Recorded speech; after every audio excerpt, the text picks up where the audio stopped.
Muito bem. Gente, então vocês nesta semana entraram no tema poda de plantas, né? Cada um fez o seu vídeo, cada um olhou para dentro um pouquinho do porquê que se poda uma planta, como se poda. Eu sempre tive dúvidas, como é que eu faço, onde que eu podo, por que que eu tenho que podar? Será que tem época certa de poda? Para qual espécie tem uma época certa de poda? Vocês viram aquela brincadeirinha que eu mandei para vocês do cara podando uma palmeira? Realmente era uma situação real de alguém podando uma palmeira daquele jeito ali. E o que vocês acharam de interessante naquele vídeo, além do humor ou mau humor, não sei, do vídeo? É que ali estava sendo mostrada uma situação peculiar, né? Ali estava sendo mostrada a poda de uma planta monocotiledônea. Então, nessa semana, eu estava tentando dizer para quem não estava me ouvindo, que essa semana vocês tiveram um bom contato com poda. Talvez alguns foi a primeira vez que foram observar uma plantinha para ver como é que é realmente a poda dela, como é que isso acontece, onde é que tem que podar. Será que tem época certa de poda? Será que tem tamanho certo da planta para começar a poda? Ou é só depois de velha, ou é só depois de uma floração, ou é só depois de uma situação catastrófica, como, por exemplo, cai um raio, o vento derruba uma parte da planta e tem que fazer uma poda de correção e etc, né? Então, vamos abrir uns minutinhos aí para alguém, se alguém gostaria de colocar alguma questão importante, se alguém gostaria de fazer algum comentário, se alguém gostaria de dizer que não aprendeu nada com essa atividade, se alguém gostaria de dizer que aprendeu.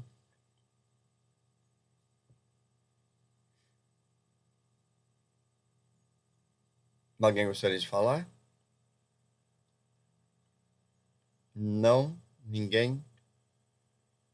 Então, nós vamos trabalhar, né? Se todo mundo entendeu tudo, nós vamos dar então início ao nosso trabalho aqui. Eu vou botar a tela cheia. E aí, se vocês quiserem falar um pouco, vocês usam o microfone, tá bom? Tô aqui apreciando na minha janela um dia maravilhoso e vou até tomar um chimarrãozinho para molhar meu bico, para poder, então, tentar explicar aquilo que eu aprendi de poda ao longo da minha vida, especialmente num tema que a gente encontra poucos materiais sobre poda de plantas ornamentais, né? A gente encontra mais aquele videozinho doméstico de alguém que tentou fazer um trabalho científico sobre consequências da poda sozinha. Não, tem trabalhos com poda e adubação, poda e condução, poda e desenvolvimento de algumas poucas espécies ornamentais, né? Eu vou botar a tela cheia, então todo mundo sabe que eu perdi vocês e agora preciso só, se vocês quiserem falar alguma coisa, vocês usam o microfone, então. Um dos principais temas que a gente vai abordar hoje é por que nós vamos podar plantas? Que princípios devem ser obedecidos na poda de uma planta? Quais critérios devem ser adotados e por que devem ser adotados alguns critérios? Eu não posso pegar qualquer ferramenta e sair por aí podando uma planta, né? Em que situações eu vou usar uma ferramenta mais pesada e em que situações eu vou pegar uma ferramenta mais leve? Vocês viram aquele videozinho do WhatsApp que o sujeito não estava usando facão, não estava usando uma foice nem uma tesoura de poda, ele estava usando uma motosserra. E naquela altura, né? Então, cada ferramenta tem a sua utilidade e vai ser usada num determinado momento. Talvez uma das podas mais frequentes que vocês enxergam por aí, que vocês veem por aí, é a poda de gramíneas, né? E a poda das gramíneas que vocês mais conhecem de gramíneas são as gramíneas baixinhas, típicas de jardim, típicas usadas para conectar um canteiro ao outro, típicas para forrar o solo, ou até, porque não, num grande gramado, né? Ou porque não num gramado de futebol. Então, cada vez que vocês ouvirem falar em gramado de futebol, vocês estão ouvindo falar em grama, em poda de grama, adubação de grama, drenagem de grama, né? Uma das plantas mais frequentemente vendidas por aí, comercializadas por aí, é o Buxus sempervirens. Nesse caso aqui, não é um Buxus sempervirens, mas é uma plantinha que talvez vocês conheçam menos, porque é menos frequentemente utilizada, mas o Buxus é uma planta exótica lá da Ásia, e essa aqui é uma planta nativa. É uma eugênia. Eugênia é o mesmo gênero da pitangueira. Pitangueira é Eugênia uniflora. Esta é uma eugênia que pode ser podada bem baixinha, assim, bem drástica, né?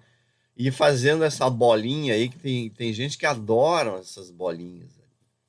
O problema é o seguinte, como é que vai fazer uma poda de uma bolinha para deixar uma bolinha desse tipo aí? Manualmente, né? Com a tesourinha de poda. Mas agora eu vou dar uma leve paradinha para vocês e vocês vão dar uma olhadinha para ver uma outra forma de fazer a poda desta plantinha aí. Olha que interessante que os italianos desenvolveram esta maquineta de fazer poda nessas plantinhas aí.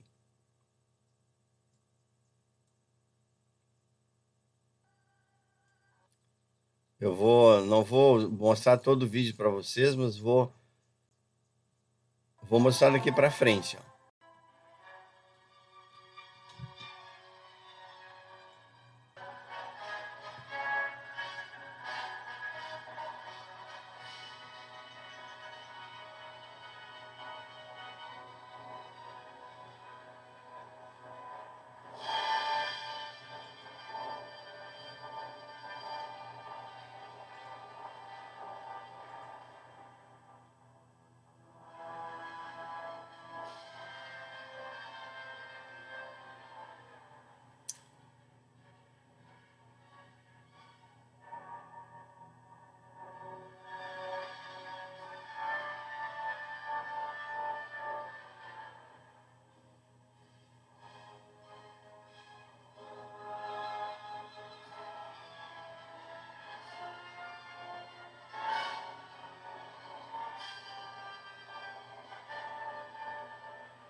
O que aconteceu aqui?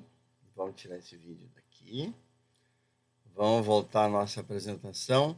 Vocês gostariam de comentar? Viu já o Felipe comentando alguma coisa? Vocês observaram aqui que para uma grande plantação, o sujeito não pode pegar uma tesourinha de poda e sair podando planta por planta, né? Então, o que eles fizeram? É um grande produtor, não é um cara que tem 2 ou 3 ou 5 plantinhas, não vai investir numa máquina dessa, né? Vocês viram que ele posiciona a máquina no centro da planta e ela já está, ele mediu, ele regulou a altura, né, com uma fita métrica, e essa máquina sobe ou desce em função do tamanho da planta e abre mais ou abre menos as suas lâminas em função do tamanho da planta também.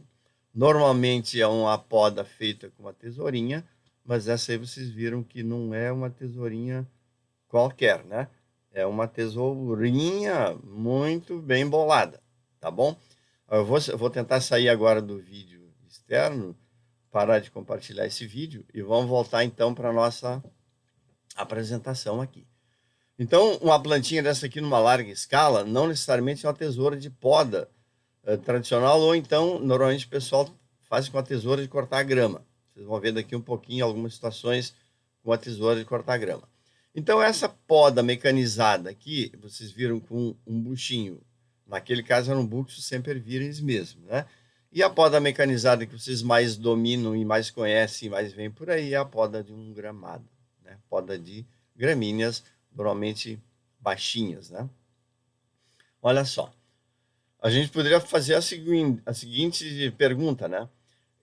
Realmente, será que o gramado é a planta que é mais, ou o conjunto de plantas, né? Mais frequentemente podadas? Eu daria a seguinte opinião. Realmente, as gramíneas dos gramados profissionais de futebol, por exemplo, dos gramados de um jardim, são as plantas mais frequentemente podadas. Qual é a frequência que eu podo uma grama? No inverno eu podo com menos frequência. No verão eu tenho que podar com mais frequência, porque o nível de crescimento dela é maior, né? A velocidade é maior. E para quem olha futebol, acho que eu já comentei sobre isso. Para quem gosta de futebol, olha só que legal aqui, ó. Quando ele vai daqui para lá, ele corta a grama e a grama fica viradinha para um lado só. Enquanto que do outro lado daqui, ó, ela está viradinha para o outro lado em função do que ela conseguiu se organizar depois da última poda. E aí ele faz tiras de grama, faixas, né? Podadas um dia, deixa um dia sem podar, poda outra faixa e assim fica o gramado com essas listras, né? Com essas filas deixadas pelo veículo, ou melhor, pelo podador de grama. Fica fácil para os bandeirinha ver se está impedimento, se não está impedimento, às vezes vocês veem uns desenhos, né? Então, o gramado de um campo de futebol recebe podas, às vezes semanais. Mas coitada da grama, nem dá tempo dela. Poda semanal e adubação e irrigação, cada intervalo de jogo, início de jogo, durante a semana e etc, né? Já uma poda de um canteiro, de um jardim, é menos frequentemente podada do que um campo de futebol e dá para perceber por quê, né? Não precisa eu estar com esse campo aí para uma bola rolar facilmente e aqui eu tenho basicamente meu estético, né, como fundamental aqui nesse meu gramado. E aí vocês viram lá, alguns colocaram claramente no seu vídeo, a poda serve para tirar parcialmente os ramos, a planta está muito densa, muito fechada, né? Nessa poda da maquininha, vocês viram que a poda só modifica a estrutura da planta. Lá no ápice do seu desenvolvimento, ela faz uma limitação do desenvolvimento. E agora vem um princípio fisiológico fundamental que vocês não podem esquecer durante essa aula e todas as outras vezes que vocês vão podar. É o fenômeno da quebra da dominância apical. Cada vez que vocês podam, quebra a dominância apical daquele ramo. E aí lá na roseira, preste atenção que cada vez que vocês colhem um ramo de uma roseira, não é galho, né? Um ramo da roseira, vocês podam a roseira.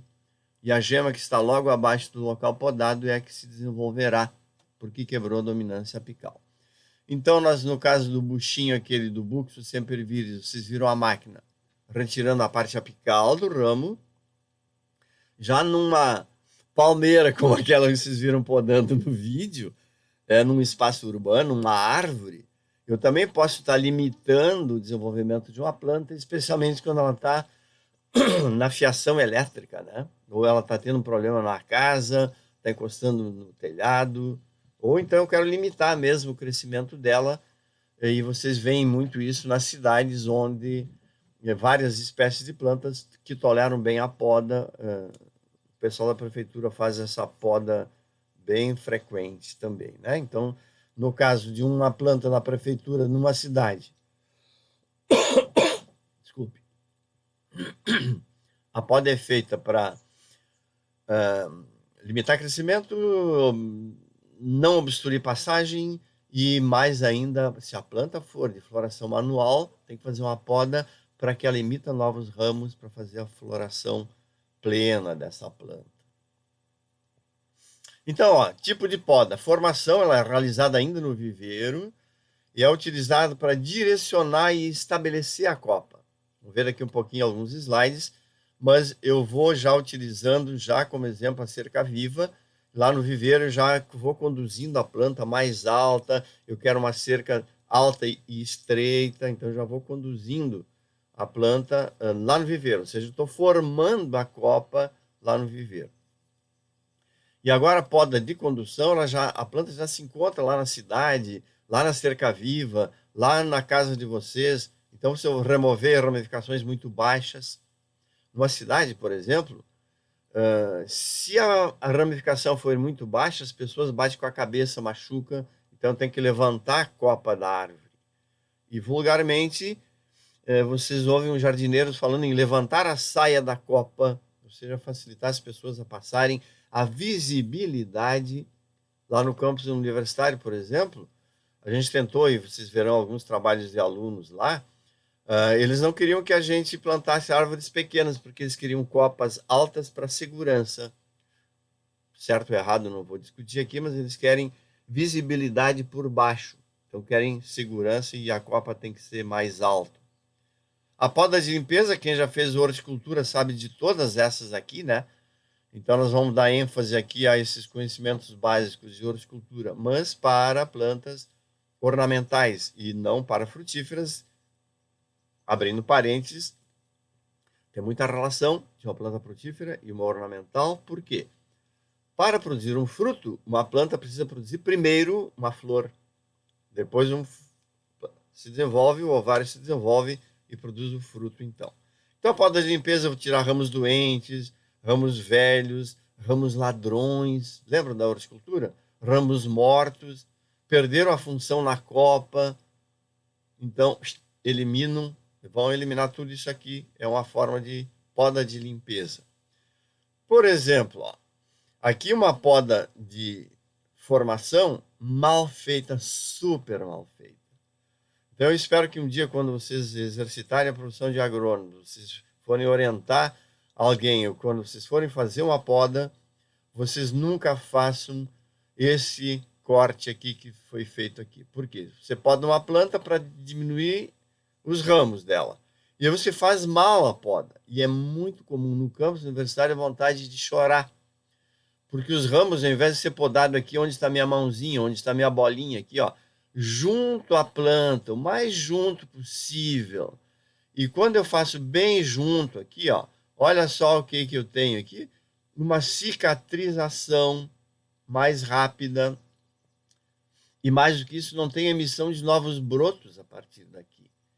Já quando eu deixo um toquinho, esse toquinho aqui, esse toquinho mata a gente. Por quê? Porque ainda tem gemas dormentes aqui, a planta vai emitir novos ramos, aí eu tenho que deslocar mais gente para fazer a poda depois desses ramos. Então, nunca façam essa poda mal feita aqui.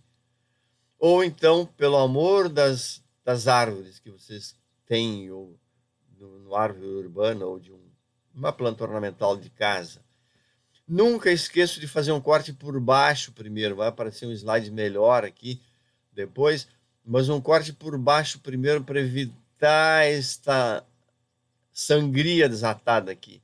Esta loucura que acontece com esse ramo quando ele lasca. Ele parte levando consigo, rasgando a planta, e aí vocês imaginam a dificuldade de cicatrização.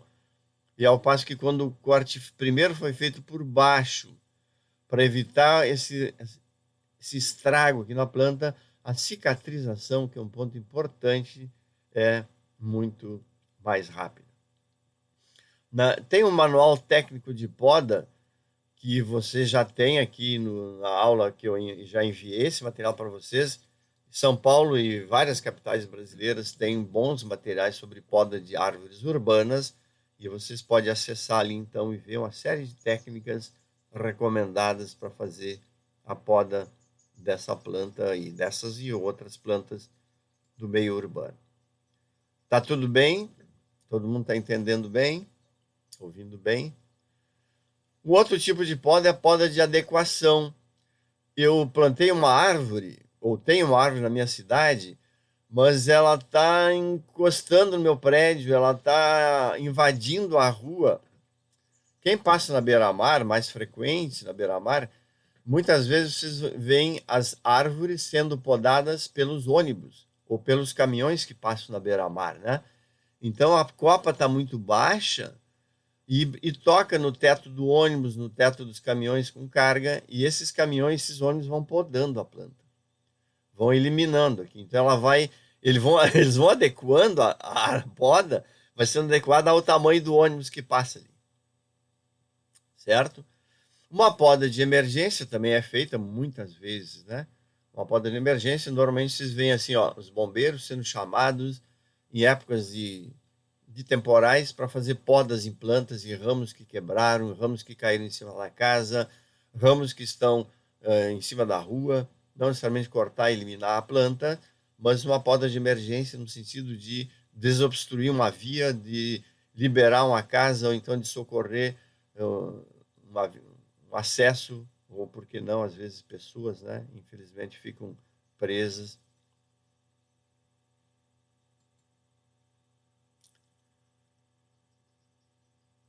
Poda de raiz.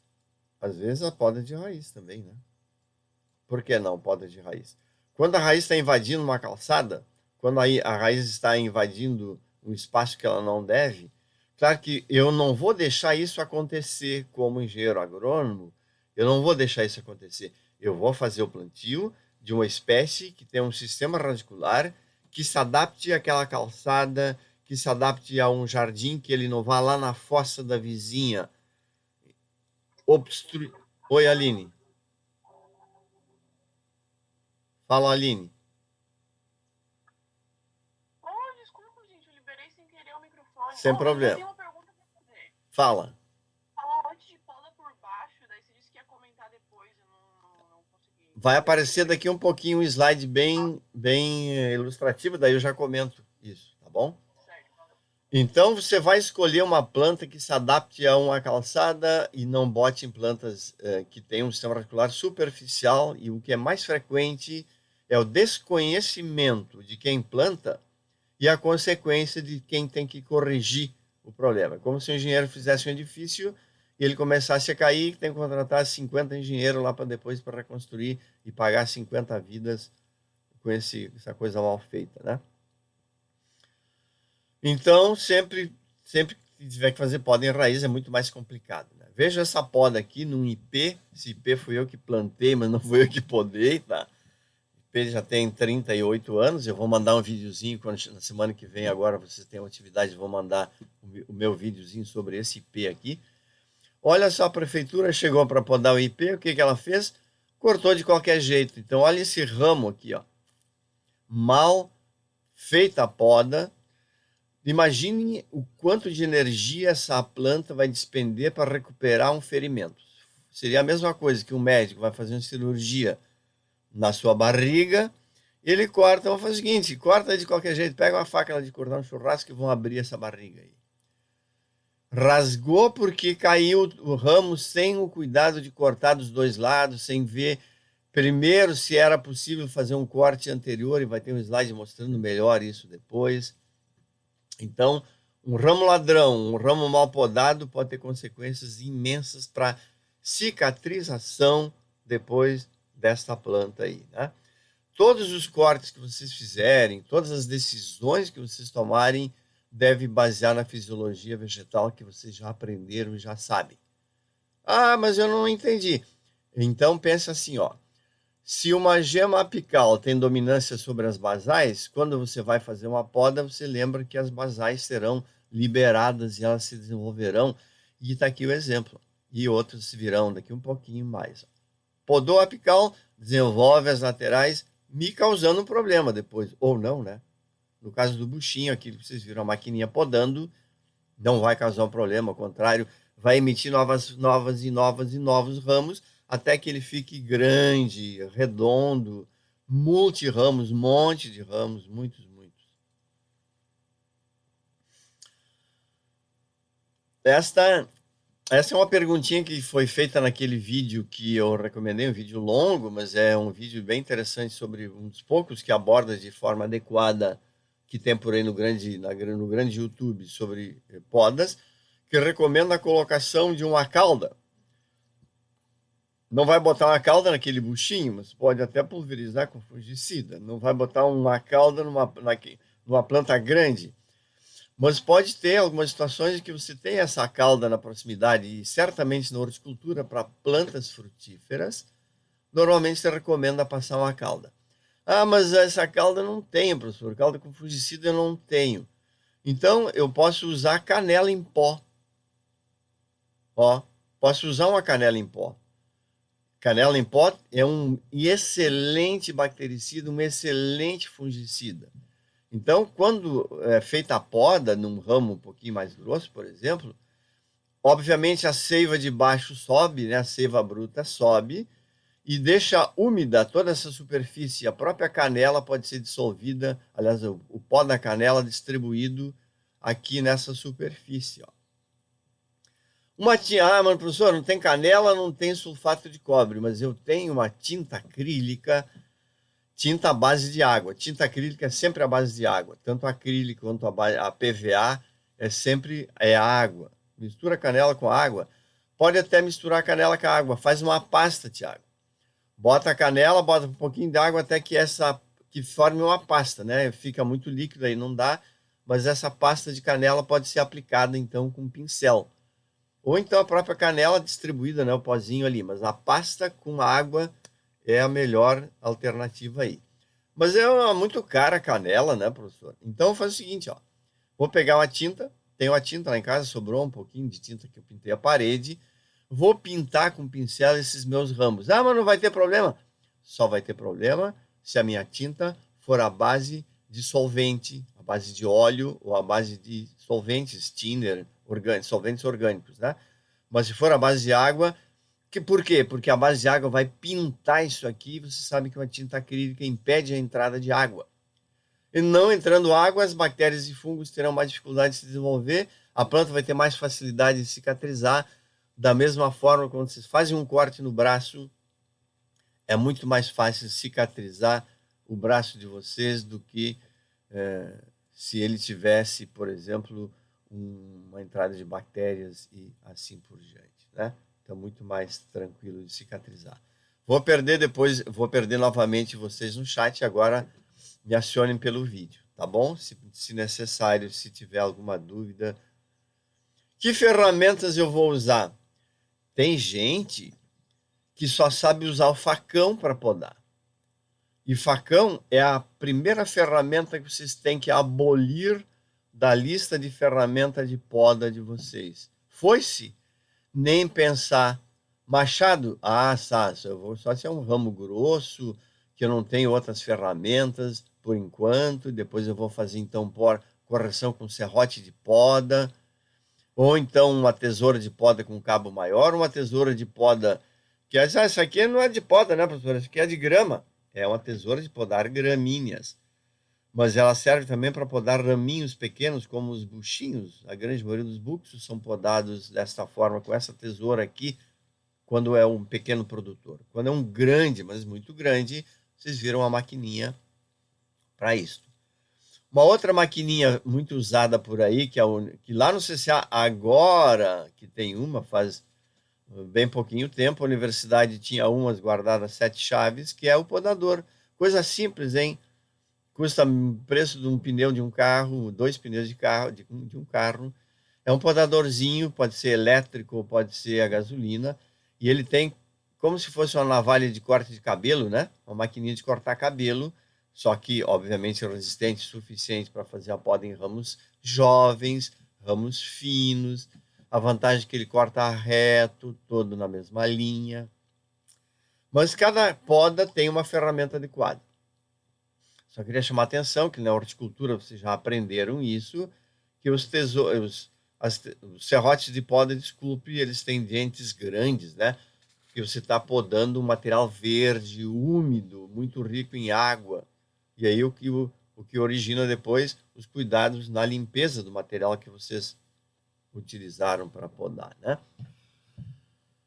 Gente, eu queria que vocês anotassem na cabecinha de vocês que nunca vocês deixariam um funcionário que está a serviço de uma empresa que vocês são responsáveis, nunca deixem um jardineiro de vocês fazendo podas sem coisas mínimas, como um óculos de proteção, É normal que os jardineiros cheguem nas casas para fazer poda e não tem óculos, não tem, no caso de proteção auricular, aí se fazem barulho com a motosserra ou com outras ferramentas. Ninguém gosta de usar capacete, mas se cair alguma coisa na cabeça deles e vocês forem os agrônomos responsáveis, vai sobrar para vocês aí. Então, tem, de novo, nesse manual técnico de poda da Prefeitura de São Paulo, um material bom para vocês darem uma olhada, já que é a maior cidade da América Latina, e se ela não cuidar isso, certamente os outros não cuidarão, né? Olha só isso aqui, ó, ferramenta adequada para esta situação arredondada. Ele achou e ele usa e ele sabe usar uma tesoura dita para cortar grama, mas olha só, ele inverte a posição dela, né? E ele pode cortar arredondado. Por isso que se vocês olharem uma tesoura dessa, ela nunca é reta, ela é um pouco arredondada para facilitar a poda de uma planta que vocês querem deixar com a parte de fora arredondada, como se fosse uma esfera, uma bola, né? Então essa é a tesourinha de poda usada para esses casos aí. Quando o ramo é maior, mais grosso, não adianta vocês quererem botar isso aqui, hein? Às vezes eu vejo o cara começa a fazer poda, pega essa tesoura e quer podar um ramo grosso. Não dá, gente. Tem uma ferramenta adequada aqui para isso, né? Ramos maiores, ferramentas mais potentes. Tu faz uma força menor, porque tu aplica uma alavanca aqui para fazer isso, né? E vocês lembram lá da física do pré-universidade? A distância que tu aplica a força, né? O momento de uma força é a força que tu aplica mais a distância, vezes a distância. Alguém quer acionar o microfone? Não está conseguindo? Olha aqui uma gramínea maior. Então, a gramínea maior, posso acioná-la, a poda, posso fazer a poda com uma tesoura maior. Aqui tem a recomendação, depois se vocês quiserem assistir, né, um gabarito diferente daquele que eu mostrei lá com a maquininha de um vídeo, né, diretamente do YouTube. Aqui tem um modelito assim, né, um gabarito que vocês botam por cima, e aí tudo que sobrar acima desse gabarito é podado, no caso de um buxus, de um buchinho, daquelas plantinhas de madame, aquelas plantinhas redondinhas que colocam num vaso. Então, aqui eu queria chamar a atenção, Aline, da poda de plantas urbanas, onde aparece a poda por baixo. Então, a poda por baixo, no caso de uma árvore, especialmente árvores urbanas, ou mesmo no jardim, né? Tem ramos encostando no chão, eu não consigo fazer uma adubação, porque tem muitos ramos, ou então eu não consigo fazer o corte da grama que está ali embaixo. Eu vou levantar um pouquinho a saia dessa copa. E no caso de uma árvore urbana, então árvores urbanas normalmente são maiores, né? Numa via expressa, numa avenida, numa rua, numa praça. Numa praça, normalmente as pessoas têm que passar por baixo das árvores, né? Quando tem espaço para pedestres. Então eu levanto a copa. Eu elimino esses ramos mais basais aqui. Tem um outro tipo de poda muito frequentemente usada e que faz um estrago na planta, É a poda usada pela Celesc e por todas as companhias de telefonia e de eletricidade, que é abrir a parte central da planta para ela permitir a passagem dos fios por aqui, ó. Os fios passam por aqui. Aí fica a pergunta, por que não teve um agrônomo nessa equipe que projetou a arborização urbana nessa cidade para dizer o seguinte, ó, vocês coloquem a fiação de vocês do outro lado da rua, que eu vou colocar minhas árvores do lado de cada rua. A gente vai ver isso em arborização urbana, e acho que é na próxima aula já, e vocês verão que dá para escolher árvores certas para o local certo. Mas aqui está um caso, em vez de cortar toda a árvore, aí eu concordo, vamos fazer uma poda mesmo que seja uma desgraceira para a planta, mas vai ser um benefício para a cidade. Muitas vezes tem que fazer uma poda lateral. A planta está invadindo a rua e essa rua passa o ônibus, por exemplo. Tem que fazer uma poda lateral. A planta foi mal escolhida, plantando num espaço que não tinha espaço suficiente para a planta. tem residências desse lado e tem veículos do outro lado. Faltou escolher uma planta adequada, que não crescesse muito e que não precisasse esse trabalho todo de poda, né? Ou tem podas de topo, por exemplo, essa aqui é uma poda de topo, eu estou eliminando só a parte de cima da planta, porque é uma planta, foi escolhida adequadamente, mas ela está com ramos ladrões, ramos que crescem mais lá para cima, e aí eu vou fazer uma poda de topo, e aqui das mais frequentes ferramentas utilizadas para fazer uma poda de topo é a motosserra.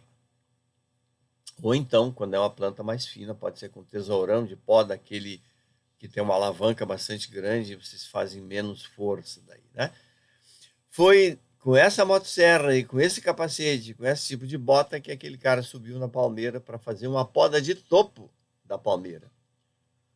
Só que aquela palmeira, uma monocotiledônia, que tem o seu meristema lá em cima, podou, acabou, morreu a planta. Pode cortar embaixo também, que não vai ter para ela mais, né?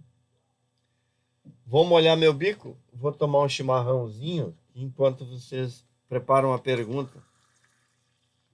Eu imagino que vocês devem ter perguntas, sugestões, vocês viram muita coisa para preparar o vídeo de vocês, né? Professor, Oi. qualquer planta é passível daquela poda por baixo? Ó, Tô pensando em fazer na camélia. isso, pode ser a camélia é um bom exemplo. Tem a camélia, não tem na minha casa, tem na casa da minha mãe. E ela é uma poda com uma tesourinha de poda, não precisa de grandes ferramentas. A camélia é uma planta, a menos que tenha ramos grossos, que você queira levantar mais a copa, né? Mas plantas de jardim, as azaleias, vocês veem na beira-mar, por exemplo, tem as azaleias floridas, final da floração agora, e daqui a um pouco o pessoal da prefeitura vai fazendo a poda por baixo, porque naqueles canteiros onde tem a camélia, desculpe, a azaleia, eles plantam também flores. Então eles levantam a copa para poder chegar mais embaixo da planta para adubar, para fazer o plantio, né?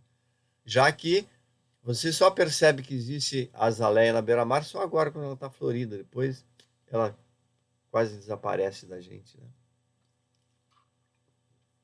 Olha aqui esse exemplo de poda lateral que tem nessa foto aqui, ó. Essa foto eu tirei num jardim de Luxemburgo, na França. Se vocês conhecerem um dia, forem a Paris, quem já fez intercâmbio, quem já foi, o Jardim de Luxemburgo, tem o Senado da República Francesa, fica nesse jardim. E imagine vocês essas árvores grandes atrapalhando a vista do Senado. Eles não querem, os senadores lá não querem, querem o Senado aparecendo. Então aqui tem as duas podas. A poda de baixo, que é feita porque precisa passar, as pessoas precisam passar por aqui. Então não pode ter menos que 2 metros, 2,5 metros, 2,20 metros, 2,5 metros. Uma pessoa tem 1,70 m, 1,80 m, 2 metros, 2,10 metros, por que não os atletas de basquete? E tem também uma limitação lateral aqui. Eu disse, cara, como é que os caras fazem uma poda? E a primeira vez que eu vi, quando eu fiz meu doutorado na França, então há 30 anos atrás, vi como é que os caras conseguem lá. Será que eles botam uma escada para podar a raminha, mas podar retinho assim com uma escada? Será que é com a tesoura de poda que eles podam isso? Aí a primeira vez que eu vi, não foi a foto não é minha, mas é uma máquina igualzinha a essa. Opa, desculpe. A máquina vai aparecer daqui um pouquinho, mas só para que a máquina faz essa poda aqui de topo também, ó. Então a poda de topo para não bater no fio. Eu quero preservar toda a minha planta. O único problema dela é a poda do fio. Ela tem boa altura aqui, mas eu preciso reduzir a altura da planta. Tem fiação, que é o caso bem típico que Floripa está cheio disso. E aí tem a grande briga da Celesc com o pessoal da Floran, para ficar em Floripa, por exemplo, quem conhece Floripa mais. A Floran não deixa podar e a Celesc disse assim, cara, eu estou perdendo muita energia, dando choque nessas plantas todas que estão encostadas nos meus fios. Lá vai uma grana danada de energia elétrica. Então eu quero fazer a poda. Ah, tá. Então se tem risco para segurança, então os bombeiros vão lá e podam, ou então a Celesc contrata aqueles terceirizados dela para fazer a poda. Mas essa planta ou essa rede elétrica está no lugar errado, né? A rede elétrica está aqui e a planta do outro lado da rua, ou então vice-versa, desde que tivesse na equipe que projetou essa arborização um engenheiro agrônomo que conhece fisiologia vegetal, solos, plantas, mais que qualquer engenheiro civil ou eletricista, né? Aqui a maquininha que eu queria mostrar para vocês. Então, quem faz a poda de topo de topo também, e lateral dessas plantas é uma máquina bem mais potente que a gente imagina. Então, aqui também a máquina, vocês vão olhar aqui, dar uma olhadinha como é que essa máquina trabalha, bem mais potente que a gente imagina, é um trator adaptado. E aqui vocês veem dois tipos, obviamente não vou ficar aqui, que vocês não é uma aula de mecanização agrícola, mas vocês veem esse tipo de trator. O maquinista está aqui e a podadeira, o elemento que faz a poda está lá em cima. Então, nesse caso aqui, ele está fazendo a poda lateral, começa desde a árvore pequena e vai até aquela que eu mostrei para vocês, né? Nesse caso, a poda lateral, porque tem árvores grandes, tem as residências de um lado e tem a fiação elétrica, está do outro lado da rua. Mas olha aqui essas plantas, ó. Poda de topo e poda de lado. Poda de lado e poda de topo. Ah, mas não dá para ver, professor. Ah, mas olha aqui, imagina essa mesma máquina aqui, agora ela deitada, porque isso aqui gira 90 graus, ela está fazendo a poda de topo. Aqui diminuiu a altura da planta.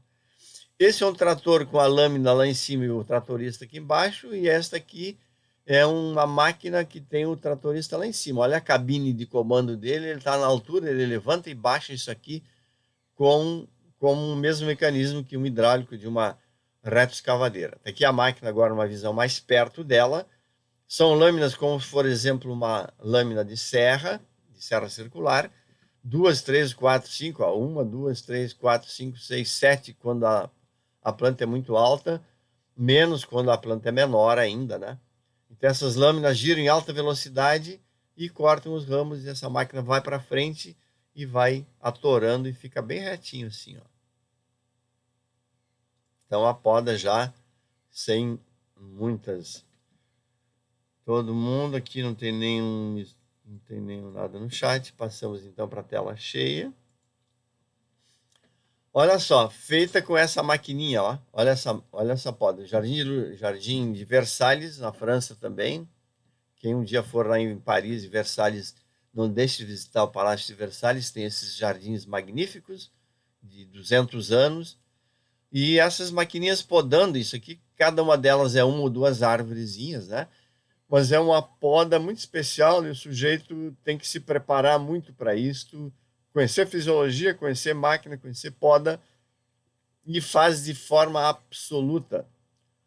Então, aqui é o chamado, famoso topiarista, topiário, topiaria. Ele faz esse tipo de trabalho. É bonito? Não sei. É feio? Não sei. Feio e bonito é de cada um, né? Então, não existe árvore quadrada, existe árvore podada quadrada.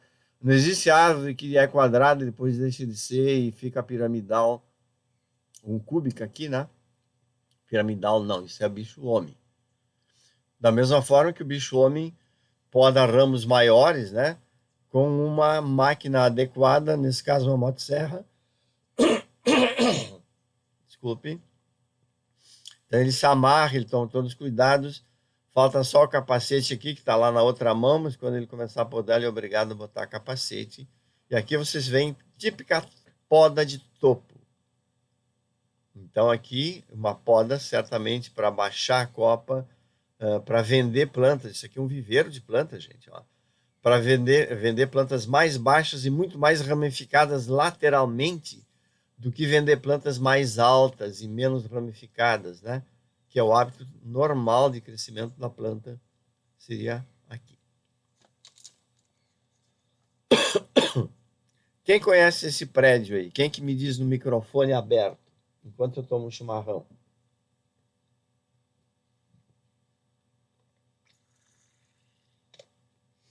Todo mundo foi embora, foi tomar café?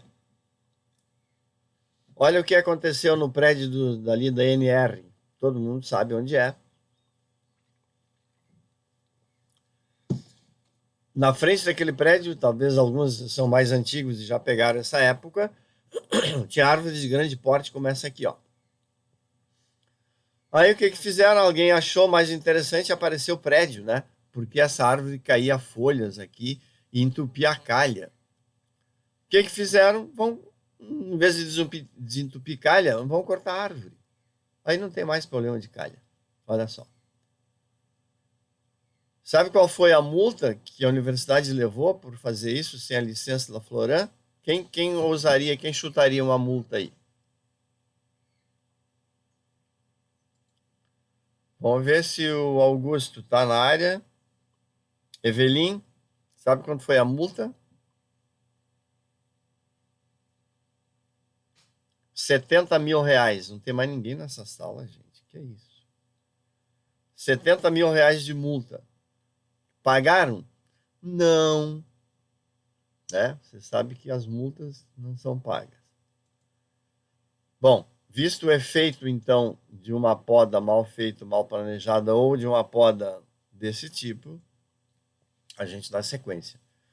Lembra que eu falei de um ferimento causado por rasgar a parte externa de um ramo? Esse aqui é um ramo podado e rasgou essa parte e aí provoca um ferimento muito mais difícil de cicatrizar do que um corte adequado. Olha só, um ramo grosso. Gente, por favor, sempre que vocês orientarem o corte de um ramo grosso, primeiro façam um corte de baixo para cima aqui, para evitar que ele rasgue. Depois, o segundo, elimine esse ramo completamente. Joguem ele fora, ele cai. Aí, depois, sim, no terceiro corte, vocês vão fazer o corte que eu recomendei anteriormente. Não é porque é eu que eu recomendei, é porque a literatura toda recomenda e a fisiologia vegetal recomenda, que é um corte rente ao tronco principal, facilita a cicatrização, diminui a possibilidade de gemas dormentes brotarem e ter que fazer uma outra poda, certo? Sempre de baixo para cima o primeiro, segundo de cima para baixo, aí cai o ramo grandão. Aí vocês ficam com um toquinho, mas não vão embora com esse toquinho e deixando o toquinho lá não, tá? Vão embora cortando o terceiro corte de cima para baixo num toquinho.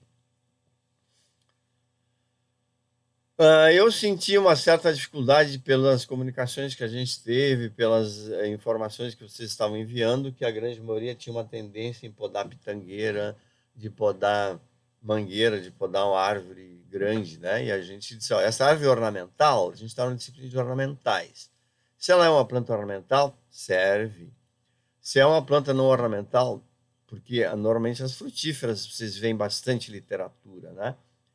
Mas vamos ver o que se aplica na frutífera, se aplica na camélia, da colega que falou agora há pouco que tem uma camélia. Então, normalmente, uma poda tenta forçar a brotação lateral de gemas laterais, então a primeira coisa que eu faço a primeira poda aqui nesse ponto, é eliminar o ramo dominante. Aí eu forço o desenvolvimento de gemas laterais, formando as pernadas, né? Em fruticultura, vocês que estão fazendo fruticultura, ou quem já fez horticultura, pelo menos, ouviu falar nas pernadas da copa que eu quero aqui para essa minha planta. Deixo crescer mais um pouquinho, no ano seguinte, eu faço a segunda poda daquele meu ramo, forço o desenvolvimento de novas pernadas. Por quê? Porque eu forcei o desenvolvimento de gemas laterais por quebra de dominância apical, né? Então, essa figurinha que serve para ornamentais, para frutíferas, para várias, né? E aqui, no caso de uma planta escandente, eu botei roseira, por exemplo, pode ser qualquer outra escandente que vocês conhecem, uma trepadeira, né? Escandente é uma planta, tem termo técnico para um termo vulgar, que é trepadeira. Ela precisa se agarrar em alguma coisa, porque ela tem ramos escandentes, ramos volúveis, ramos sarmentosos. Tanto é que esse é o nome do ramo da videira, ramo sarmentoso. Preciso de apoio, né, para essa planta. Então, a poda de uma roseira trepadeira certamente vai ser diferente de uma roseira comum. Vocês verão mais uns 2 ou 3 slides com roseira daqui um pouquinho. Mas lá em roseiras, quando a gente vai tratar o tema roseiras, vamos centrar fogo em poda de roseira. Todo mundo está na área? Essa é uma figura bem encontrada na internet, né, da Embrapa. A Embrapa mostra claramente, no caso de uma poda de mangueira, né? Então, a primeira poda corta do ramo apical, forçando brotações laterais. Essas brotações laterais no segundo ano são podadas também, porque tem dominância apical, essa árvore ficaria muito alta. Poda dominância apical, poda dima apical, dominância apical quebrada, desenvolvimento de ramos basais. Então, esse é um princípio fundamental de poda, quebra de dormência de gemas apicais. Esse guarde para o resto da vida de vocês. E as gemas que estão ali, mesmo no ramo velho, hein? E vocês veem isso quando cortam eucalipto, aquelas gemas que brotam ali, são gemas que estavam dormentes. Estavam ali, já estavam ali, né? Ninguém formou de novo, não. Já estavam ali, que se desenvolvem porque não tem mais a dominância apical. E aqui o típico exemplo que pode se aplicar em roseira ou qualquer plantinha que vocês queiram mais ramos do que aquele único apical. Aqui, então, primeiro poda, segunda poda, e aí vocês têm já uma planta mais aberta, mais bojuda, né? Que forma um espaço lateral maior. Todo mundo aí? Nenhuma pergunta? Vamos ver. Sim, opa, que legal. Vamos lá. Tranquilo, Isabel, tudo bem. Vamos para frente, então. Ó. Olha só, quem gosta de bonsai e quem já tem um bonsai em casa, sabe que a coisa que ele mais faz, que ele mais cuida no bonsai dele é poda. Poda, poda, poda e mais poda igual a um bonsai. Então, bonsai é resultado de poda, falta de comida e falta de água e poda de raiz e poda de parte aérea. O sujeito passa 100 anos podando para ter uma planta como essa aqui no Jardim Botânico de Washington, eu acho que eu mostrei para vocês num outro momento, não essa especificamente, mas outras. Então, quando você olha para um bonsai e diz assim, cara, quantos anos de poda tem essa planta? Poda para não desenvolver muitos ramos, poda para não desenvolver as raízes, poda para não desenvolver os ramos, poda para não desenvolver as raízes. E aí resulta num bonsai, que para mim é um exemplo bem clássico de que vocês têm em casa um bonsai, vocês têm em casa também uma tesourinha de poda específica, pequena, para fazer poda em bonsais, né? Ok? Tudo vai bem? Então vamos lá, vamos para frente. Estou correndo um pouquinho, tá? Para a gente não avançar muito na aula, para ter um tempo lá no final, conforme vocês me pediram na última aula. Olha só a diferença. Todo mundo conhece a Spiraea cantoniensis. É o nome científico da grinalda de noiva, ou véu de noiva, né? Uma plantinha, não tem muito aqui no litoral, porque é uma planta que precisa de dias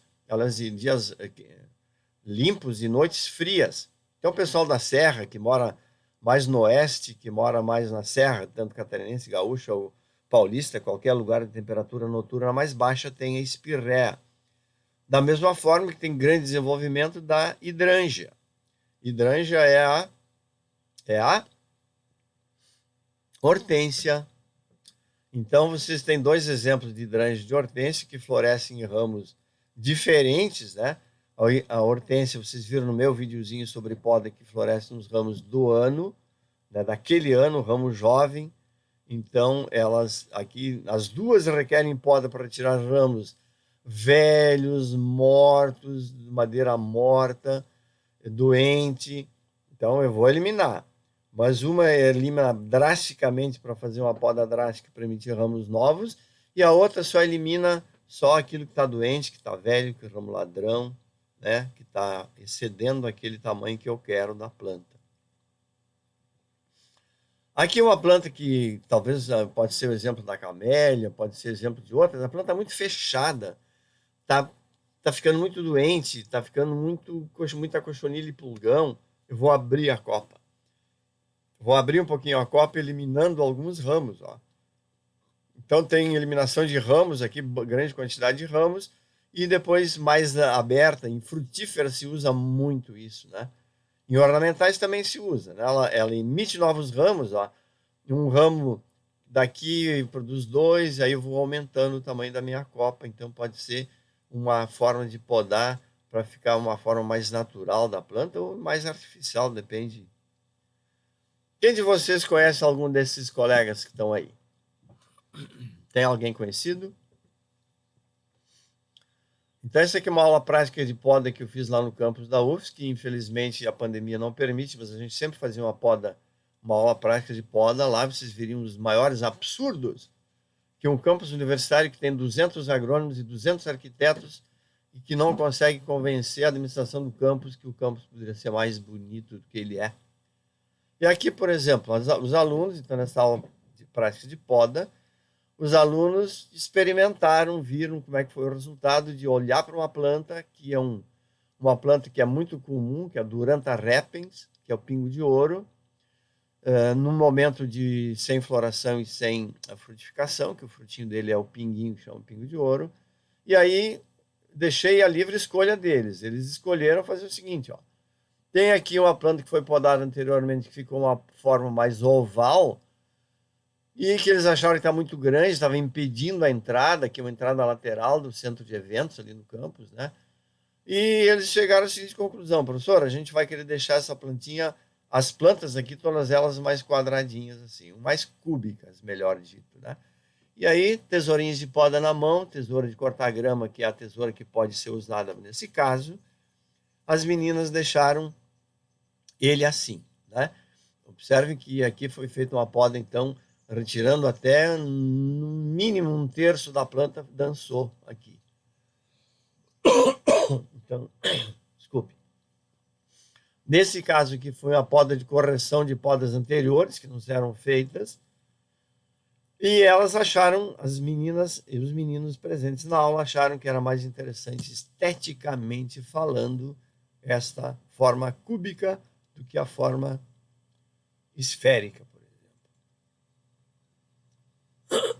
exemplo. Certamente vocês já fizeram poda em lavandas, né? Quando faz uma poda em lavanda, não elimina completamente a planta, deixa os ramos velhos, né? Então deixa a estrutura da planta, não corte, do not cut esses ramos velhos e deixam eles estruturando a poda, desculpe, a copa. E eliminem somente a parte aérea, então poda de topo, né? A gente viu o exemplo de uma árvore, que era uma máquina que fazia, essa que também numa plantação pode ser uma máquina que faz. Se algum de vocês um dia for à França ou à Europa, que produz, Mediterrânea, assim, que produz essas plantas de lavanda que extraem esses perfumes das flores, né? Não colhe toda a planta, colhe só as flores para extrair o metabólito secundário desejado, né? Então, nesse caso aqui, manualmente, mas numa produção comercial, naqueles campos de lavanda, é uma máquina que faz isso. E as gramíneas? Se poda gramíneas? Não sabia que podava gramínea. Ah, sim, uma gramínea que poda é a grama do campo de futebol, a grama do jardim, a grama do campus, que não poda, que é um sacrilégio cometido contra aquelas plantas. Mas também as gramíneas são podadas, né? Muitas delas têm sua beleza na primavera, verão, depois no inverno elas secam. As gramíneas e as poáceas, né? A família poácea também tem muitas plantas ornamentais e, nesse caso, as gramíneas têm um tipo de poda diferente da lantana. Lantana câmara, vocês já viram essa plantinha aqui por aí? As borboletas adoram, vários insetos adoram essa planta. E aí, olha só, a prova está aqui, ó. Ela floresce só no ramo novo, no ramo jovem. Então, eu posso fazer uma poda drástica na lantana, e é bom que se faça poda na lantana, porque ela vai florescer. Quanto mais ramos jovens, mais carregada de flores estará a minha planta. Já não posso fazer isso numa planta que floresce em ramos do ano passado, por exemplo. Se eu podar os ramos do ano passado, eu não vou ter flores esse ano, né? Então, cada planta com seu hábito de floração, hábito de frutificação e, por conseguinte, a forma, o local e como eu devo proceder a minha poda, né? Olha só essas gramíneas aqui, ó. Uma gramínea gigante, grande, mas que aqui nesse caso tenha como função do lado de um passeio aqui na ciclovia de proteger contra a visão que vem de lá e não quer que enxergue o que está aqui. No verão, essa poda, aliás, no verão, essa planta está bem desenvolvida, então ela cumpre um papel, mas no inverno ela fica feia, é um capim seco. Você sabe que essas plantas mais altas no inverno elas ficam muito feias. Então, vou fazer uma poda drástica aqui. Pode ser com a tesoura de poda, pode ser com um podador mecânico também, né? faço essa poda, então, de uma planta maior. Agora, quando eu quero fazer a poda de formação de uma copa, vocês viram anteriormente alguma coisa, vocês estudaram isso para fazer o videozinho de vocês. Nesse caso aqui, dá para aplicar numa roseira. Eu tirei isso aqui de um livro francês. No primeiro ano, então, eu faço uma poda drástica, forço a brotação lateral, e no ano seguinte eu faço uma poda aqui a 4, 5 gemas, deixo 4, 5 gemas, e não dá para perceber direitinho aqui, mas quando vocês forem podar uma roseira, deixem sempre a última gema, que é a gema que vai se desenvolver, aquela que está livre, sem dominância, para fora da copa, para ela emitir ramo para fora da copa, para abrir a copa. Porque se eu deixar a gema para o lado de dentro, esse ramo vai crescer para dentro e não vai me dar uma copa aberta, vai dar uma copa fechada. Então pensem, a última gema está para fora, então eu vou podar aqui, ó. A gema está aqui, quebrou a dormência, ela desenvolve para fora, né? E aí depois do quarto ano, então eu tenho um arbusto aqui, pode ser de pequenos frutos, como um mirtilo, pode ser uma roseira, pode ser uma espiréia e assim por diante. Todas que eu quero, então, bem baixinhas, com bastante ramos. Cada ramo, 2 gemas, desenvolveu 2 ramos. E se for uma roseira, vou passar bem rapidinho, né? Que se for uma roseira trepadeira, vocês viram essa foto anteriormente, é um tipo de poda, você não pode fazer uma poda drástica numa roseira trepadeira, mas vou fazer uma poda drástica se a minha roseira para produzir rosas para vender na esquina. Então, grupos, e as roseiras têm N grupos, né? Tem as híbridas de chá, que são as roseiras que vocês mais ganham no dia dos namorados, dão para as mães, noivas, etc., noivos. E são as trepadeiras, que são as floribundas, que produzem muitas flores em cachopas menores. Vocês vão ver daqui um pouquinho, vou passar rápido na roseira aqui. Numa floribunda, por exemplo, eu faço antes da poda, ela tem esse formato. Depois da poda, eu não faço poda drástica, porque eu não vou vender hastes longas. Faço uma poda de limpeza, ramos mortos, ramos ladrões, doentes. Olha só, uma roseira floribunda, que produz, então, bastante... Desculpe. Essa é uma roseira do chá, tipo chá, que é essa que vocês ganham. Então, haste longa. Olha só, aqui a flor sequinha lá, outra flor seca. Flor seca e a roseira produzem ramos jovens, hein? Não é em ramo velho, não, do ano passado.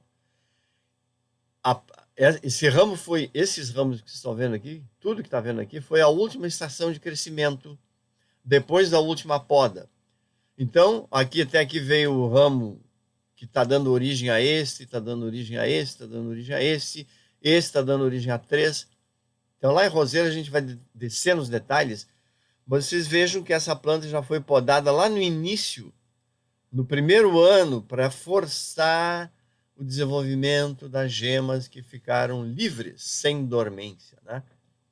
Então, até esse momento da vida dela, ela foi podada 2 vezes. A primeira aqui, no primeiro ano, e a segunda aqui, no final da segunda estação de crescimento, no final do segundo ano.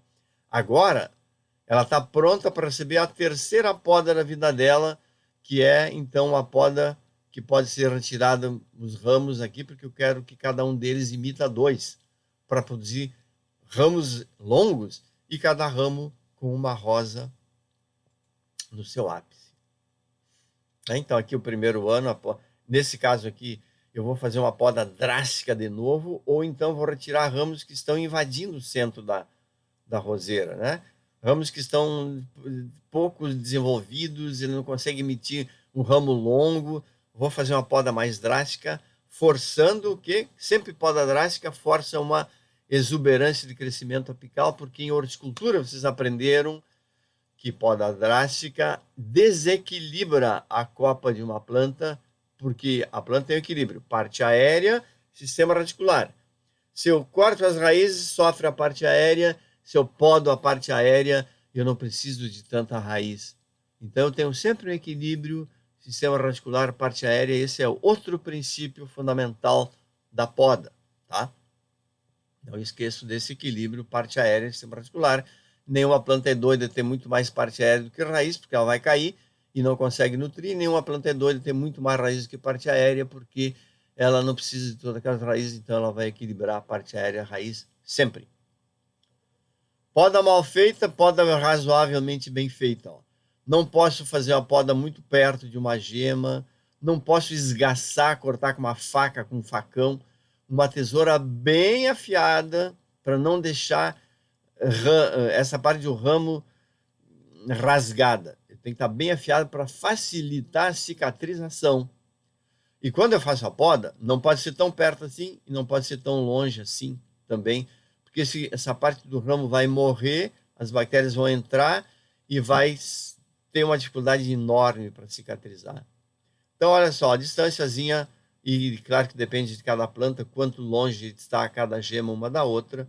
No caso da roseira, aqui está um bom exemplo de uma poda bem feita, que ela emite suas brotações. Então, aqui tem um ramo que certamente vai ter que ser corrigido para evitar grande dispêndio de energia para cicatrizar isso. Né? Então, olha aqui a planta... Professor, Oi. por que a poda da roseira tem que ser na diagonal? Toda a poda tem que ser na diagonal. Sabe por quê? Porque essa feita em diagonal, ela não permite ou ela dificulta a água ficar empoçada aqui. Se ficar uma gotinha d'água empoçada aqui, a tendência dessa água é penetrar aqui dentro, né? Penetrar aqui dentro, especialmente se vocês não podarem, porque vocês têm um grande roseral, não vão botar a pasta cúprica ou a tinta em cada corte. Com a chuva, essa água fica empoçada e as bactérias e fungos vão adorar essa água. Então, sempre o corte em bisel, chama esse tipo de corte, e vai ele facilitar, então, o escorrimento da água. Sempre. Na roseira, em todas elas que vocês fizerem, nunca façam um corte reto. Sempre um corte em ângulo de 30, 40 graus, aí já está de bom tamanho. Tá bom? Olha só uma floribunda, que ela mostra, na verdade, o hábito bem de floração de uma roseira. Ramo novo, flor.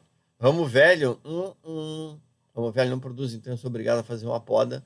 No caso de uma floribunda, na casa da avó da gente, a avó não quer que pode lá no chão, lá embaixo, ela quer que ela planta dela, produz muitas flores, ela não vai dar para ninguém, é só para o jardim dela, né? Mas nos primeiros anos, aqui está o exemplo daquele desenho anterior. Então, uma poda drástica, gema apical eliminada, gema lateral sem dominância, crescimento do ramo. Essa foto eu botei 2 ou 3 vezes para vocês verificarem, então, que numa roseira, porque é o mais abundante fotografias e mais abundante tema que vocês encontram é a roseira, né? As outras plantas têm menos temas, menos assuntos. Olha só, ferramenta adequada para ramos mais grossos. Não vem com a tesourinha de poda querer cortar isso aqui não, tá? Então, poda drástica, ele quer renovar essa copa, uma ferramenta com cabo mais longo, nós temos lá vários no CCA, vocês podiam experimentar isto, mas saibam que tem tesouras de poda com cabo bem longo, obviamente com uma construção mais adequada para ramos mais grossos. Né? Enquanto vocês olham essa foto, vou tomar mais um chimarrãozinho para molhar meu bico. E aí vocês olham essa plantinha aqui, uma buganvília. Buganvília SP, uma planta nativa do Brasil. Tem 3 espécies, pelo menos, aqui no Brasil. Buganvília é uma planta, se não for a buganvília glabra, é uma planta escandente, ela precisa de apoio. Então, olha só, essa figura que vocês estão vendo aí é resultado de poda e condução da planta. Eu estou conduzindo ela em cima de uma... Vocês nunca vão dizer esse nome, tá? O meu jardineiro até diz, seu Enio, vamos fazer uma parreira. Não é fazer uma parreira, é fazer uma estrutura capaz de absorver o peso desses ramos, e eu tenho uma magnífica aqui em casa, um dia eu posso mostrar para vocês a foto, se vocês tiverem interesse, obviamente, mas isso aqui é resultado de poda e condução da planta. Então, conduzida de forma que ela fique, seus ramos fiquem apoiados em uma latada, que é o termo técnico adequado para a forma de condução de uma videira, por exemplo, ou de uma buganvília, por que não, né? Resultado de poda e condução pode ficar bonito ou feio, mas que ela tem uma função no clima quente, tem, né? Criar uma sombra aqui na porta de entrada dessa residência aqui. Olha só, poda de algumas... Isso aqui é um jardim pequeno, tá? Poda de algumas, mas formas naturais de outras, ó. Isso aqui é tudo plantinha que tem essa forma máxima, esse formato. Algumas aqui tem que levar uma pequena poda de vez em quando para ficarem desse jeito. É um jardinzinho em Quebec City, em Montreal, que é um jardim japonês. Então, a comunidade japonesa assumiu esse jardim e eles que plantam, eles que cuidam no jardim público, essa parte do jardim é cuidada por eles. Então, a escolha adequada da espécie, então vejam que tem forma, tem cor, e a forma de plantar, o desenho de plantar, então parece que uma árvore segurando aqui tudo, né? O bicho-homem, os animais, as plantas, as casas, né? Proteja todo mundo. Então, poda e condução. E a nossa aula está chegando mais no finalzinho agora, então eu vou andar mais rápido. E vou mostrar para vocês 2 exemplos. Um exemplo de azaleia e vou retomar aquele meu exemplo da hortênsia, que eu tive que gravar aquele vídeo a toque de caixa, como vocês também fizeram, e eu gostaria de dar 2 ou 3 explicações a mais. Esse aqui é uma azaleia, quem não conhece e aproveite agora, ela está no finalzinho da floração ainda, talvez vocês vejam algumas floridas ainda. E aí vocês olham para a azaleia e a primeira pergunta que vocês podem fazer, dona Azaleia, qual é o seu hábito de floração? Você prefere, ou a sua fisiologia determina que você floresce em ramos velhos ou em ramos novos? Então ela vai te dizer, o meu hábito de crescimento e de floração é é assim. Ah, é? Então tá. Então eu vou escolher a época que eu vou podar. Eu vou escolher quanto eu devo podar e eu vou escolher onde eu devo podar.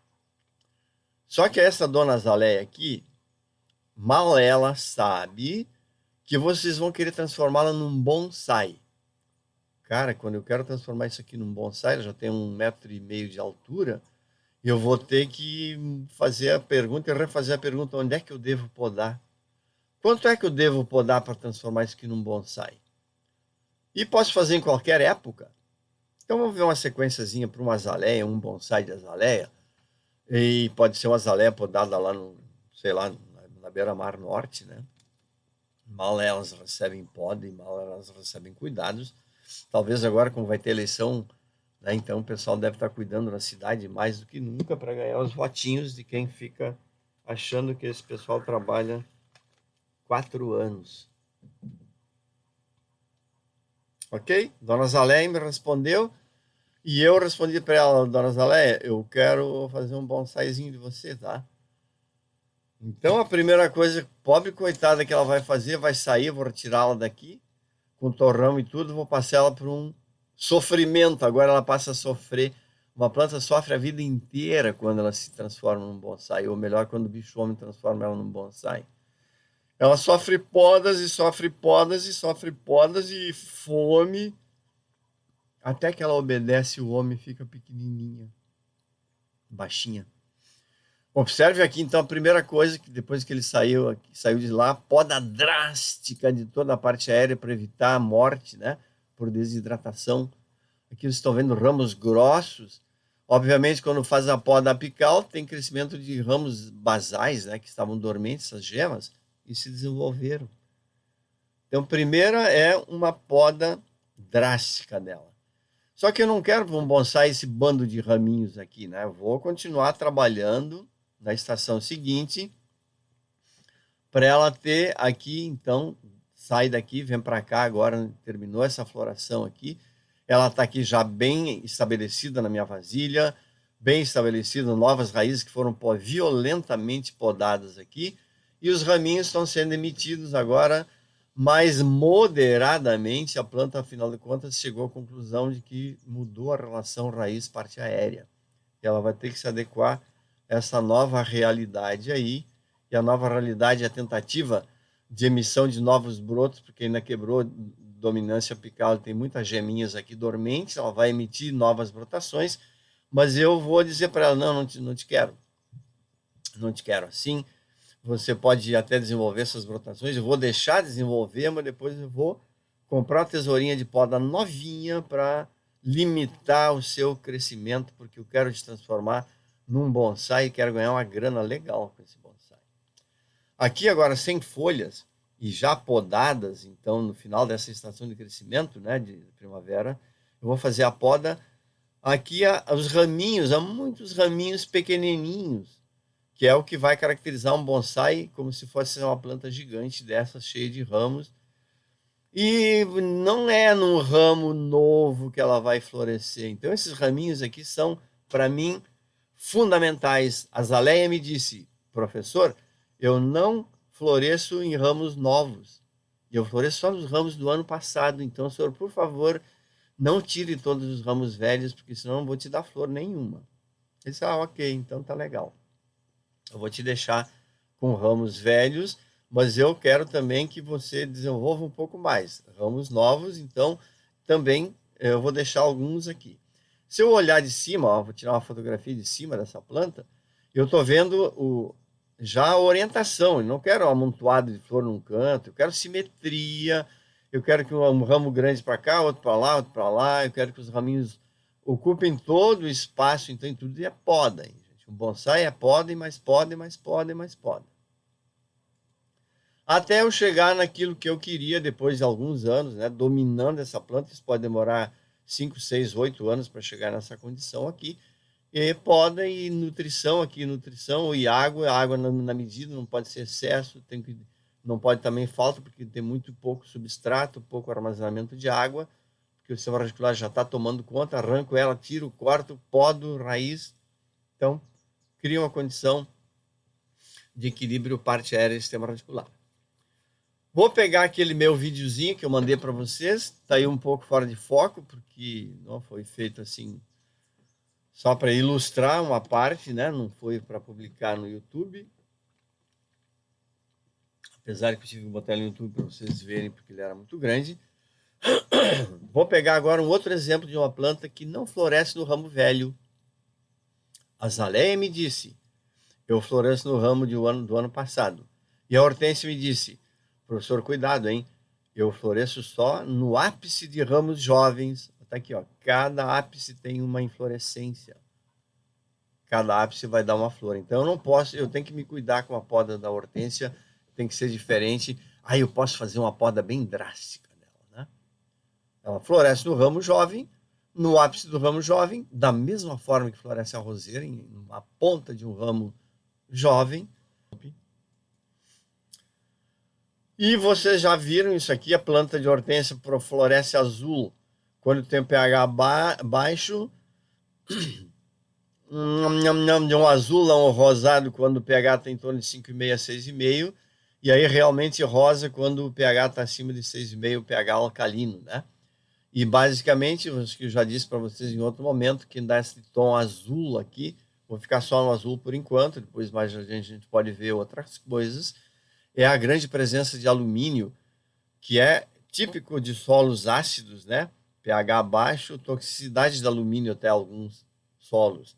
Então dão esse tom azul para as hortênsias, quem passa em Gramado, Canela ou na Serra Catarinense. Lembra do meu vídeo? Tinha a plena floração, então, final da primavera e verão. Esses ramos foram emitidos na primavera e as flores foram diferenciadas, então, porque precisou chegar a primavera para emitir ramos novos. Floresce exuberantemente bem, porque cada ramo desse tem uma inflorescência com muitas florzinhas. Final da primavera ela está desse jeito. No final da floração dela, que final do verão, caem todas as flores azuis ou rosas dela, fica aqueles restos florais, ela fica bem feinha assim, desapareceu aquela beleza, caem todas as folhas. E aí eu vou começar a me preparar para fazer a poda, porque está chegando o inverno. E eu vou esperar o inverno porque Se eu podar em pleno crescimento vegetativo, ela vai perder muita seiva e vai chorar muito, que é a linguajar que os jardineiros falam, né? Que os pais da gente, a avó da gente fala, né? Ela vai chorar. Então, os restos florais estão presentes, depois caem todos os restos de flores, ficam só os raminhos, o inverno chegou, então eu vou esperar chegar uma boa época de inverno. Quem está na serra, por exemplo, sabe que eu não posso podar início de julho, porque eu promovo a quebra da dormência, eu promovo a brotação, dá uns dias quentes, ela desenvolve a brotação, pode dar uma geada, matar tudo, né? Então, minha poda. Aplico a tesoura de poda e aquele raminho que estava no slide anterior, bem desenvolvido, que já não dá mais flor nenhuma, eu vou cortá-lo e vou deixar só com 2 gemas. Essas 2 gemas, com a dormência quebrada para a retirada da gema apical, quando tiver condição de temperatura favorável, ela vai desenvolver. Desenvolvendo, ela vai produzir novos ramos. Produzindo novos ramos, aí depois ela vai emitir novas folhas. Então, em poda de inverno, repouso vegetativo, pouca perda de seiva. É por isso que eu podo ela no inverno, como a videira também, né? Chegou quebrou a dormência com o frio. Chegou a primavera, temperatura favorável, emissão de novos brotos. Novas brotações se desenvolvendo, novos ramos se desenvolvendo e novos ramos se desenvolvendo. Inicia a diferenciação de flores no decorrer da primavera. Chegando o verão, ela está e estará florida novamente para o deleite de todos, né? Então, nós acabamos por aqui a nossa apresentação sobre poda e condução de plantas. Diminuo o tamanho da minha tela, agora eu consigo enxergá-los novamente. E aí eu gostaria de que vocês me fizessem as perguntas que ficaram dúvidas, esclarecessem, dessem as sugestões devidas.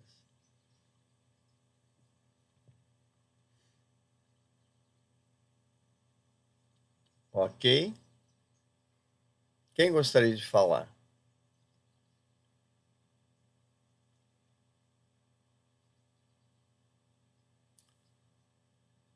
Gostou da aula, Tiago?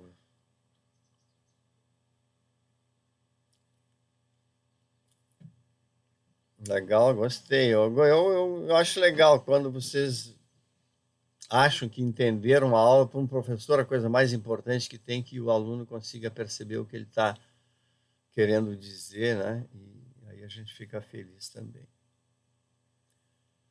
Tem uma dúvida? Fala lá. Bom dia, professor. Bom dia, Marcelino. Naqueles vídeos de poda, eu estava dando uma olhada e teve não que o professor mandou, mas teve um vídeo que eu vi que o cara estava falando sobre as fases da lua. Aí, tipo, eu queria ver se o professor tinha alguma coisa para abordar com a gente sobre isso, tipo, que tem que olhar a fase da lua, porque em certos momentos a seiva, no caso, vai estar mais ao topo da planta, vai estar mais ao centro, ou vai estar mais ao baixo da planta. Certo. Eu queria saber se tem realmente relação. Bom, tem toda uma crença, né? Tem toda uma crença de uma crença e constatação de quem faz uma série de observações na natureza que a Lua tem influência, sim. A Lua tem influência sobre as marés e ela pode ter capacidade de ter influência sobre a seiva de uma planta. De verdade, durante toda a minha formação de agrônomo e durante toda a minha formação de fisiologista vegetal, a gente tem ideia de que todas as condições ambientais podem modificar, né, o hábito, a reação da planta. Agora, cientificamente provado que a Lua tem influência, por exemplo, sobre fotossíntese, não tem nenhuma prova cabal que o sujeito conseguiu quantificar isso. Mas sobre o movimento de seiva, eu me lembro, eu era um pirralhinho, tinha 8, 10 anos de idade, meu pai podava as parreiras dele, ele podava só depois de uma lua tal, para não dar muito ramo. A lua crescente dá muita folha, tem que podar na minguante, que aí dá menos ramos. Meu pai nunca podava, nunca cortava uma madeira para usar numa casa, numa carroça, coisa que valha, se não fosse na lua minguante, porque ele diz assim, ó, lua minguante nunca vai bichar essa madeira. Tem observações de todo o pessoal que faz horta orgânica, por exemplo, que produz frutas orgânicas, que produz mandala, né? Horta que olha um pouco a biodinâmica. Então não dá para dizer não, mas eu não tenho elementos científicos para dizer sim. Mais alguma dúvida, gente? Mais alguma pergunta? O senhor indica algum livro de diferentes métodos de poda para diferentes plantas ornamentais? Tem alguns livrinhos de poda, assim, para frutíferas tem muito mais, hein? Pode se mirar no exemplo das frutíferas. Ornamentais eu botei um livrinho ali no Moodle. Tá bom, gente? Então, conforme prometido, eu não consigo cumprir minha promessa. Eu sempre quero terminar minha aula mais cedo para liberá-los, mas não consigo. São 9h05. Oi. Fala, Lucas. Eu tenho uma dúvida. Sobre ninféia, o professor conhece? Ninféia, aquela planta aquática que fica boiando na superfície da água. Isso.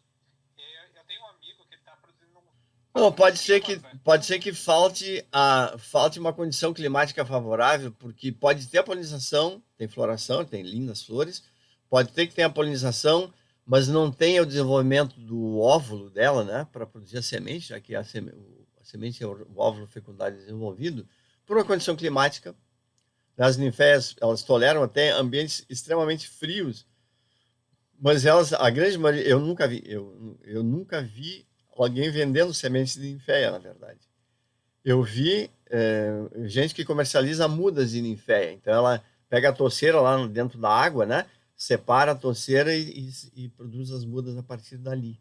Né? Aí ela emite aquela arce, aquela parte de cima, a folha fica lá em cima fazendo fotossíntese e a flor vai junto para mostrar a sua beleza e, em tese, receber os polinizadores e, em tese, produzir a semente. Eu não saberia te dizer de detalhes disso, não, e de sementes para comprar, tá bom?